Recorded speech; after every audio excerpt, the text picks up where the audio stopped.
Good morning students, it's 1 morning class और आज मेरे यूट्यूब चैनल एनएस एनालाइज पे मैं आप सबका मेंस आंसर राइटिंग में स्वागत करती हूँ। So let's start with the today's answer writing practice for paper 3 GS, right. So GS का आज पेपर 3 है और देख लेते हैं कि आज हम आपके लिए कौन सा क्वेश्चन लेके आए हैं। काफी अच्छा और डिफरेंट क्वेश्चन है आपके लिए। ठीक है, आप प्लीज, मेरी एक रिक्वेस्ट है आप सबसे कि आप इसको प्रैक्टिस जरूर करें, एटलीस्ट 150 वर्ड जरूर लिखें और मुझे वो आप लिख के मेरे टेलीग्राम पे मुझे सेंड कर सकते हैं। This is my Telegram link और मुझे और भी मेरे सोशल मीडिया हैंडल्स है, वहां भी फॉलो कर सकते हैं, right.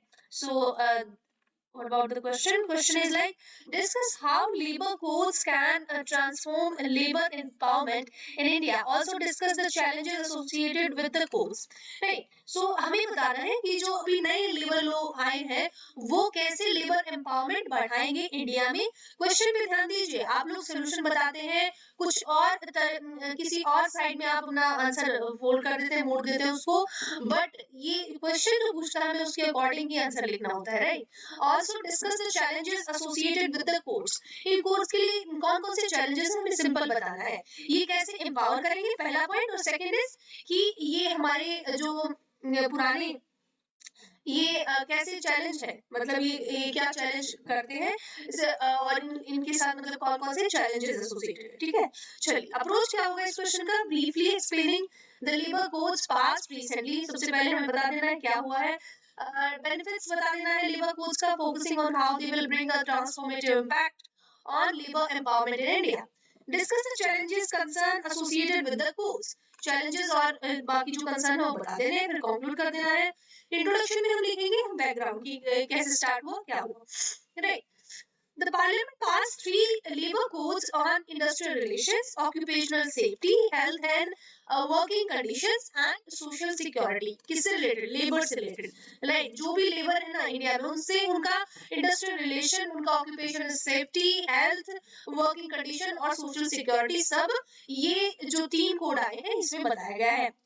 Proposing to simplify the country's outdated labor laws and give impetus to economic activity without compromising with the workers' benefit. Workers का बेनिफिट हार्म किए बिना, उनको इम्पैक्ट किए बिना इनमें काफी कुछ नया इम्प्लीमेंट किया गया है और ये जो पुरानी लेबर लॉ थी उनको चैलेंज करते हैं, ठीक है, उनमें बहुत सारा नया चेंज आया है।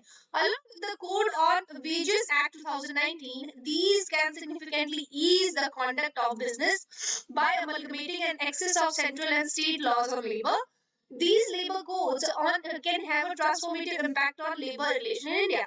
कहने का मतलब जो इससे पहले जस्ट हमारे जो कोड ऑन वेजेस एक्ट बनाए गए उसी को लेके और सेंट्रल और स्टेट दोनों का जो लेबर लॉज है उन सबको मिला के ये लेबर लॉज नए वाले बनाए गए हैं और फिर ये ज्यादा इम्पैक्टफुल हो जाते हैं जो लेबर कम्युनिटी है उनके लिए, ठीक है।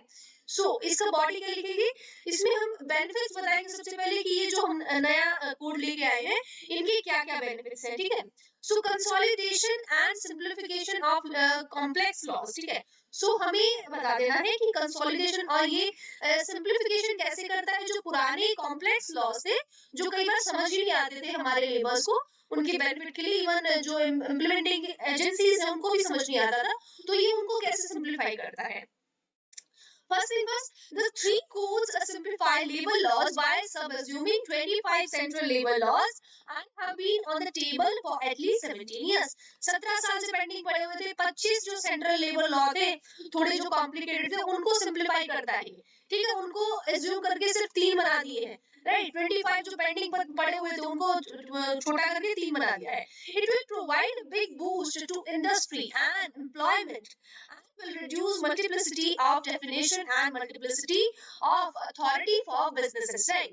ये बिग बूस्ट जो आपका इंडस्ट्रियल एम्प्लॉयमेंट में है, देखो अगर लेबर लॉज जितने कॉम्प्लिकेटेड होंगे उतना ही कॉम्प्लिकेटेड होगा हायरिंग सिस्टम, आप कैसे हायर करते हैं अपने लेबर को, राइट। उसके बाद उतना ही कॉम्प्लिकेटेड होगा उनको इंडस्ट्री में पुट ऑन करना, उनका यूज करना अच्छे से, और अगर उनके उल्टा हम कर देते हैं कि उसको इजी कर देते हैं इस प्रोसेस को, तो क्या होगा, तो ये जो डेफिनेशन है और जो बिजनेस करने का जो तरीका है ना वो बहुत ईज आउट हो जाएगा, राइट।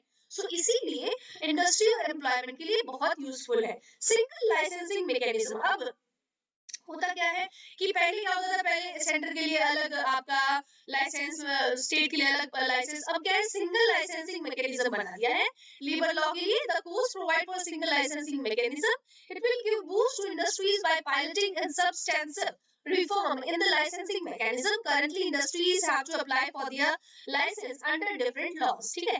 अभी क्या है, अभी इंडस्ट्रीज को अलग अलग लॉज, मैंने बताया 25 जो कॉम्प्लिकेटेड लॉ है, सब लॉ के लिए अलग अलग लाइसेंस बनवाना पड़ता है। और अब ये क्या हो गया इनके चेंजेस से कि अब एक ही लाइसेंस बनेगा, उस लाइसेंस के अकॉर्डिंग आप अपना लेबर जो है उसको सर्विसेज प्रोवाइड कर सकते हैं। इजियर डिस्प्यूट रिजोल्यूशन, राइट, आपका कोई भी डिस्प्यूट हो जाए उसका रिजोल्यूशन करना बहुत इजी हो गया है as compared to before. The courts also simplify archaic laws dealing with the industrial disputes and revamp the adjudication process, which will pave the way for early resolution of disputes, right? So आपका जो earlier क्या होता था, कोई भी अगर पंगा हो जाए, कोई dispute हो जाए, तो उसको लेके आपको resolve कराना बहुत easy हो जाता है, ठीक है। सो ये जो कोर्ट्स आए हैं, ये आगे law dealing with industrial dispute and revamp the adjudication process. इससे पहले अगर लेबर से रिलेटेड कोई प्रॉब्लम होता था तो मामला काफी लंबा हो जाता था, बिकॉज इतना कॉम्प्लिकेटेड उनका प्रोसेस है। तो अब क्या हो गया, अब एज कम्पेयर टू बिफोर हमारा जो प्रोसेस है काफी इजी हो गया। अगर कोई डिस्प्यूट भी होता है उसको रिजॉल्व करना पहले से काफी इजी हो गया है, ठीक है। ईज ऑफ डूइंग बिजनेस, अब बिजनेस कैसे हम इजी कर सकते हैं, बिकॉज हमारा लेबर लॉ वो सिंप्लीफाई हो गए, तो बिजनेस करना काफी इजी हो गया है।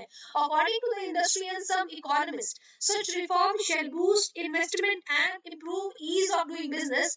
It drastically reduces complexity and internal contradictions, increases flexibility and modernizes regulations on safety working conditions, right?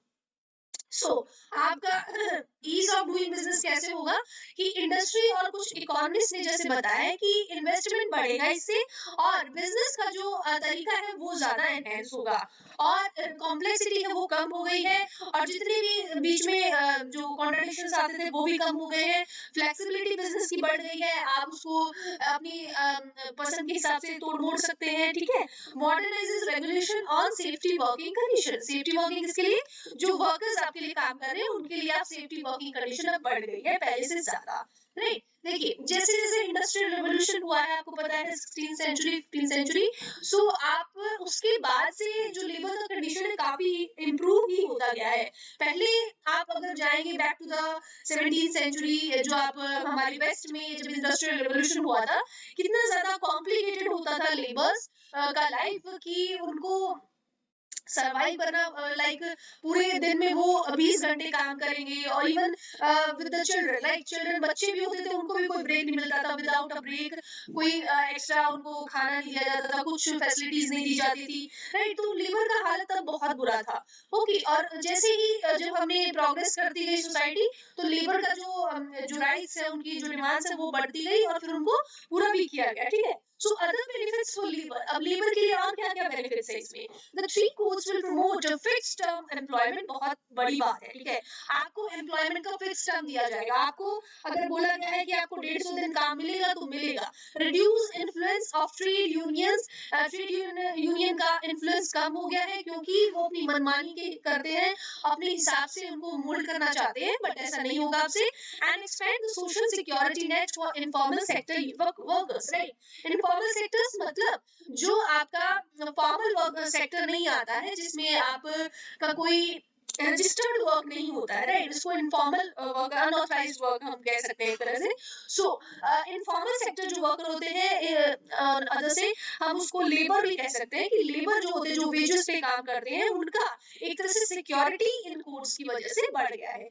Concern with the labour codes मतलब क्या क्या समस्याएं जो हमको लग रही है कि इसमें आ सकती हैं। सो आपका promote illogical service condition for workers. अब इलॉजिकल सर्विस कंडीशन कैसे है, ये आपकी जो लिबर्टी है इंडस्ट्रियल एस्टेब्लिशमेंट की वो बढ़ा देता है। मतलब जो बिजनेस है उसके पास पावर है कि कब वो हायर करता है और कब वो एम्प्लॉयज को छोड़ देता है, वो अपनी मर्जी से उनको हटा सकता है, मर्जी से उनको रख सकता है। अब गवर्नमेंट का इस पे स्टेक नहीं रहेगा। The move might enable companies to introduce arbitrary service condition for workers, ठीक है। सो ये मूव है, ये मतलब ये जो चेंजेस हुए हैं लेबर लॉज में, ये कंपनीज को अपनी मनमानी करने के लिए वर्कर्स के लिए छोड़ देता है। और फ्री हैंड टू स्टेट्स, अब स्टेट्स का फ्री हैंड कैसे दे दिया कि central government has also attracted criticism that states have been given a free hand to exempt laws in violation of labor laws। मतलब अब पहले क्या होता था, पहले सिर्फ सेंट्रल गवर्नमेंट ही इनमें चेंज कर सकती थी, अमेंड कर सकती थी लॉज को, बट अब स्टेट गवर्नमेंट भी चेंज कर सकती है अपनी मर्जी के हिसाब से। However, the union labor minister has said the labor issue is in the concurrent list of constitution and therefore concurrent list का मतलब क्या है, कौन से शेड्यूल में आती है लिस्ट, मुझे बताइए आप कमेंट्स में, और कितनी हमारी लिस्ट है टोटल। concurrent लिस्ट में होता है कि आप स्टेट और सेंटर दोनों को पावर होती है उसमें डिसीजन लेने का, ठीक है। and therefore states have been given the flexibility to make changes as they wish, right? So हमारे फ्री हैंड दिया गया है किसको, हमारे जो सेंट्रल गवर्नमेंट है वो अब स्टेट गवर्नमेंट को भी फ्री हैंड देती है कि आप जब चाहे इसमें अमेंडमेंट कर सकते हैं, और भले ही ये कॉन्क्रीट लिस्ट में है but state have been given a flexibility to make changes as they wish, right. अपनी विश के अकॉर्डिंग अब वो चेंज कर सकते हैं, ये थोड़ा सा इंपैक्टफुल रहेगा लेबर के लिए।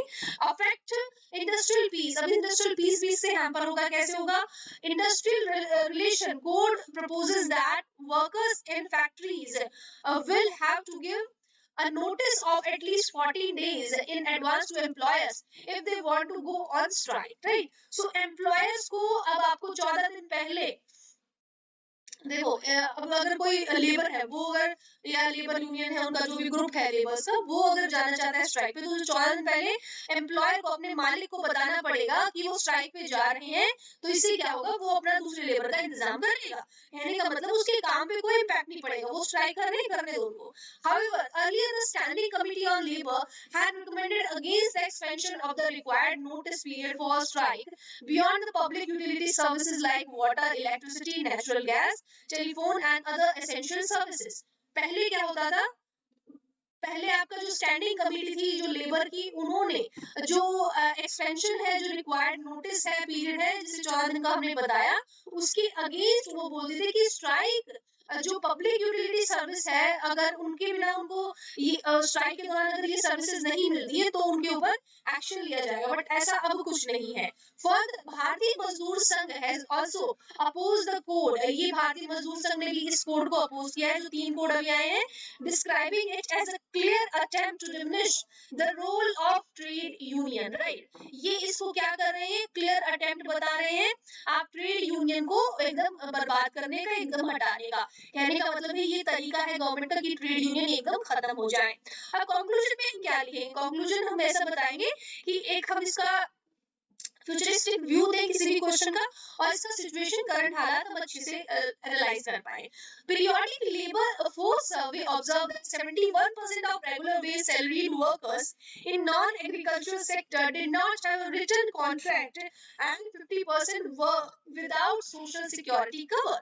कहने का मतलब है कि एक जो सर्वे आया है पीरियोडिक लेबर फोर्स का, उन्होंने बताया कि 71% ऑफ रेगुलर जो वेज सैलरीड वर्कर्स है ये नॉन एग्रीकल्चर सेक्टर से है, और इनके पास कोई रिटन कॉन्ट्रैक्ट नहीं है। मतलब एग्रीकल्चर के अलावा जो 71% जो वर्क फोर्स है हमारा, उसके पास कोई रिटन कॉन्ट्रैक्ट नहीं है, जब मर्जी उनको हटा देंगे, जब मर्जी उनको रख लेंगे। 50% के पास उनमें से क्या है, कोई भी सोशल सिक्योरिटी कवर नहीं है। मतलब जैसे कि अब आपको बाद में पेंशन मिलता है, तो ये सिक्योरिटी कवर है ना एक तरह से आपका, कि आपका रिटायरमेंट के बाद आपकी जब तक आप जिंदा रहेंगे आपको पेंशन दिया जाएगा, बट इसमें से कोई सिक्योरिटी कवर नहीं है। The new laws by simplifying compliance should create an incentive for workforce formalization। और ये जो नए लॉ है ये सिंप्लीफाई करते हैं इस कॉम्प्लायंस को, और ये फॉर्मलाइजेशन इसको फॉर्मल बनाने का एक तरीका बताते हैं। कहने का मतलब जैसे मैंने भी बताया कि इसमें क्या होगा, अब इसमें जो उनको लेबर को आप उनके एक टाइम पीरियड फिक्स होगा, उसके लिए आप उसको बताएंगे कि हम आपको 150 दिन के लिए ले रहे हैं, तो बीच में नहीं हटाया जाएगा। एक तरह से उनका जॉब सिक्योरिटी बढ़ गया है, ठीक है। So the new labor codes will help in increasing the pace of generating good quality jobs to cater to the growing workforce, their rising aspirations, and to absorb out migration of labor from agriculture, right? Agriculture से हटके जो भी हमारा labour है, उन सब का अब क्या हो गया है, उनकी एस्पिरेशंस और बढ़ा दी है गवर्नमेंट ने। उनके लिए अच्छा क्वालिटी की जॉब है वो प्रोड्यूस करने में गवर्नमेंट के बहुत ज्यादा लगी हुई है। This way, India can fully be able to capitalize on its inherent labor and skill cost and help a fast economic recovery, especially post COVID-19। यही तो हमें चाहिए। कोविड-19 के बाद हमें ऐसा कुछ प्लान चाहिए, अपना ऐसा कुछ विजन चाहिए कि हमारी इकोनॉमी जो जो हमारे पास है हम उसका बेस्ट यूज कर पाए। ठीक है, नई हम चीजें इंप्लीमेंट करें वो बात अलग है, बट ऑलरेडी जो हमारे पास है हम उसका बेस्ट यूटिलाइज हम उसको कर पाए अपने रिसोर्सेज का।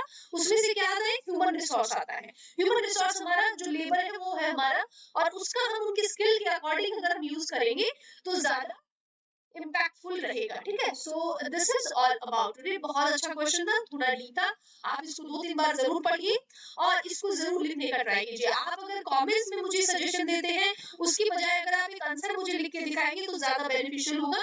मैं उसको चेक करूंगी, बिकॉज अभी क्लासेस में ले नहीं पा रही हूँ, आंसर में चेक कर सकती हूँ, no problem for that, right. So आपका आज 1 नवंबर का आज नया महीना स्टार्ट हो गया है। सो आई होप आप सब लोग इसमें और ज्यादा पढ़ाई करेंगे, यही काम है आपका। ठीक है, अच्छे से पढ़िए और जो भी आपको हेल्प चाहिए आप कभी मुझसे पूछ सकते हैं। तबीयत अभी भी मेरी ठीक नहीं है, it's been a long, okay. आप थोड़ा सा मुझे ज्यादा टाइम लगता है कभी कभी जब मेरा हालत ऐसे खराब होता है, बट मैं श्योरली बहुत जल्दी आपकी लाइव क्लासेस रिज्यूम करूंगी और हम फिर से अपनी जो सिलेबस है अपना ज्योग्राफी के साथ में आऊंगी इस बार, और अपना स्टार्ट करेंगे हम again classes, right. So this is all about today, thank you so much, have a nice day.